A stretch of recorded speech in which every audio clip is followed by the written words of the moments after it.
Hello and welcome to Auto Shenanigans. How the devil are you? Have you had a good week? My name is Johnny Pisshands, and if you don't get that joke, watch this video here. Thank you very much for joining me, of course, for another exciting episode of Secrets of the Motorway.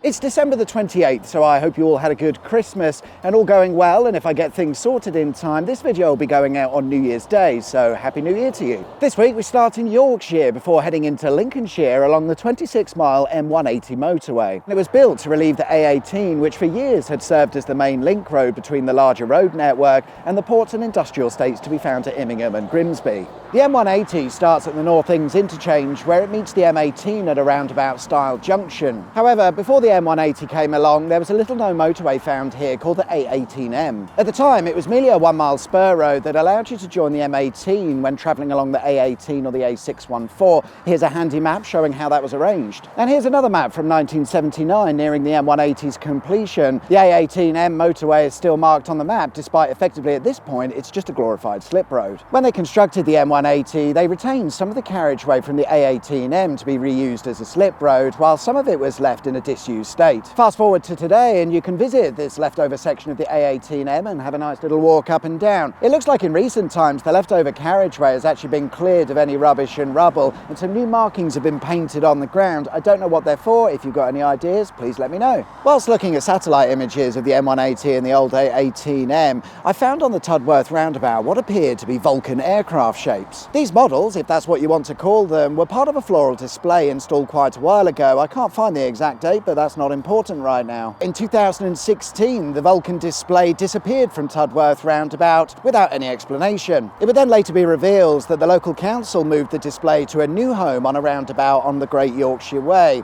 much to the disappointment of the local residents who saw the Vulcan display here as a local landmark. But not anymore. They've been moved 10 miles down the road because it was seen as a more fitting home for the display. The Great Yorkshire Way that it now sits on was recently built to send traffic directly to the Doncaster and Sheffield airport. And it's at this airport where the last flying Vulcan XH558 was based. Sadly, the airport has now closed and XH558 hasn't flown for years. Back to the M180, and as we head up towards Junction 2, there's a wonderful example of a disused road left over after some realignment. Idle Bank has had a bridge built and the road moved following the construction of the M180. And as a result, there's some disused bits of road to be found at the side of the M180. If you're driving along and you're quick enough, you'll probably catch sight of it. It seems that today this stretch of abandoned road is being used for people to dispose of their waste and rubbish, probably because they're morons. Just up the road from Idle Bank, and the M180 passes right past Sandtoft Airfield. Having just crossed over the county border into Lincolnshire, it should be no surprise to instantly stumble across an old World War II airfield. Back in those times, you'd have found upwards of 50 airfields scattered across Lincolnshire.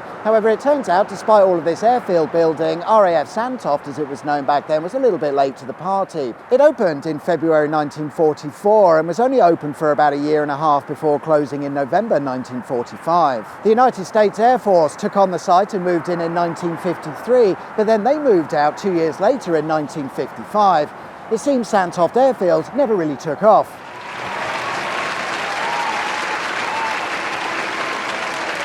Today, the airfield is used mostly for commercial purposes, and you'll also find a large car storage site here. However, flying does continue at Sandtoft Airfield, where they've constructed a small airfield around one of the old perimeter roads left over from the World War II airfield days.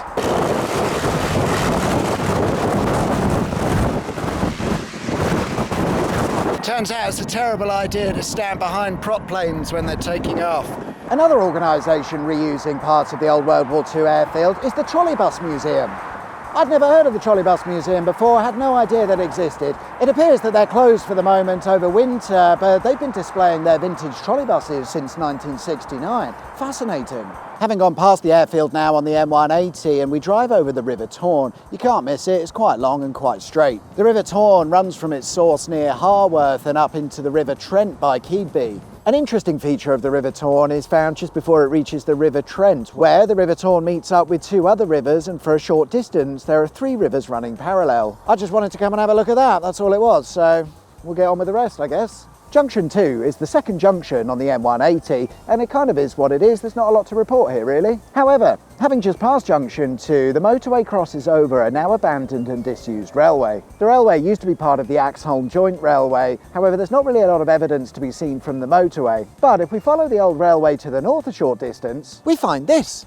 The Folly Drain Viaduct. It's a wonderful piece of infrastructure that's been left over, and it was built sometime in the early 1800s. The railway operated passenger services across the viaduct between 1900 and 1933, but found passenger numbers dropping following the introduction of a newfangled invention called the motorbus. This came around in 1924. Interestingly, for a short while, the railway operated steam rail cars rather than a traditional locomotive and carriage setup. This is because they hoped to attract passengers back to the railway by offering a cheaper service, and this could only be achieved by running a steam rail car. Onwards we go, and Junction 3 is where we find a motorway interchange with a free-flowing trumpet design. It's a lovely junction as junctions go, but perhaps slightly over-engineered for the level of traffic and motorways that it serves.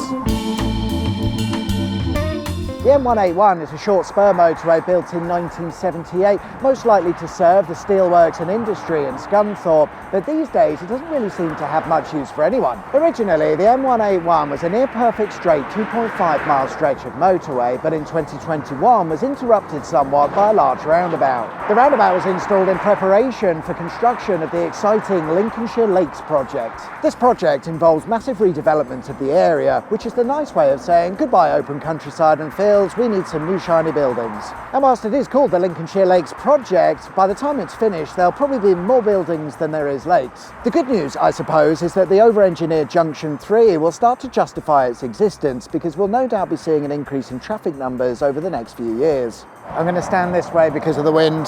Junction 5 is where we find the end of the M180, but it doesn't really end here. Well, it does, but it sort of continues. Know what I mean? We'll come back to that in a moment, but first let's look at the extra carriageway space found at Junction 5. I'm no expert, but it looks to me like this junction may have seen a redesign or two over the years. So what's the deal with that then? Well, this might be bullshit. If you know otherwise, do let me know, but I believe for a short while Junction 5 was actually where the M180 ended and terminated, and it didn't continue on like we see today. I've not found any maps showing this layout, but it sort of does make sense, because the A180, which continues after the M180, wasn't completed or built until a few years after the M180's completion. Therefore, I have concluded that the extra space found here is most likely the leftovers of a previous junction design, as I say, where the motorway terminated. So does the M180 continue at Junction 5 then, or not? Well, as I said, sort of. At Junction 5, the M180 turns into the A180, which was constructed as what's called an expressway. This is a term used for when you don't want to spend a lot of money on a motorway project. What you get is a dual carriageway built to motorway specification with the appropriate junction designs for joining traffic. However, you don't get any hard shoulders, so it is really close to being a motorway, but it isn't. And pretty much just a cost-cutting exercise. It could have been a motorway, but no. One thing to note about the A180 is its concrete surface. When it was constructed, it took the record for being the largest piece of concrete laid in one section within one day. It also holds the record for being the loudest road in the country. When tests were carried out, they measured 92 decibels in the car. Inside the car. That's rather loud. Now, of course, the best way to remedy that is drive a Saab. Nah, but it is quite loud actually, yeah. And there we are then, guys. That's the M180 and a little bit of the M181 as a cheeky bonus. Thanks very much for watching. I hope you liked the video. If you did, there is of course a button specifically for that. And if you hadn't subscribed already, please consider doing so. That'll be wicked sweet awesome. Enjoy the rest of your week, whatever it is you get up to. My name's John. You've been watching Auto Shenanigans, and I'll see you next time for another exciting episode of Secrets of the Motorway. Till then, take care. Bye-bye.